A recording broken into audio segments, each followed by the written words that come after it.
উদ্দীপ্ত তরুণ সংঘ আয়োজিত ব্যাডমিন্টন টুর্নামেন্টের ফাইনাল।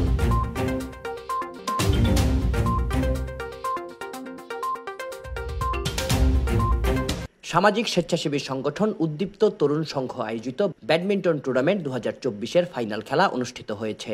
রোববার রাতে এসপি অফিস সংলগ্ন নিচের রাস্তায় অনুষ্ঠিত ফাইনাল খেলায় মুখোমুখি হয় ইয়ং স্টার ও ক্লথভ্যাক্স। খেলায় বিজয়ী হয়ে চ্যাম্পিয়ন হয় ইয়ং স্টার। খেলা পরিচালনা করেন উদ্দীপ্ত তরুণ সংঘের ক্রীড়া সম্পাদক আব্দুল্লাহ আল জিদান শান্ত। খেলা পরবর্তী পুরস্কার বিতরণী অনুষ্ঠানে প্রধান অতিথি ছিলেন জেলা যুব দলের সাংগঠনিক সম্পাদক ও আবাসিক হোটেল মালিক সমিতির সাধারণ সম্পাদক মোহাম্মদ ইউসুফ চৌধুরী।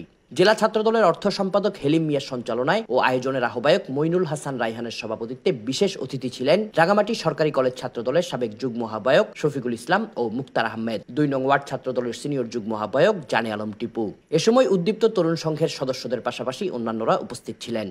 প্রধান অতিথির বক্তব্যে ইউসুফ চৌধুরী বলেন, খেলাধুলা করলে শরীর মন ভালো থাকে। তরুণ সমাজকে মাদকের ভয়াল থাবা থেকে মুক্ত করতে খেলাধুলার বিকল্প নেই। তাই উদ্দীপ্ত তরুণ সংঘের পক্ষ থেকে এই টুর্নামেন্টের আয়োজন করায় তিনি ধন্যবাদ জানান এবং আগামীতে এই সংগঠনকে সার্বিক সহযোগিতা করার আশ্বাস দেন। আলোচনা সভার পর চ্যাম্পিয়ন ও রানার্স আপ দলের খেলোয়াড়দের হাতে ট্রফি তুলে দেন প্রধান অতিথি ইউসুফ চৌধুরী সহ অন্যান্য অতিথিরা। Desk report, CST TV।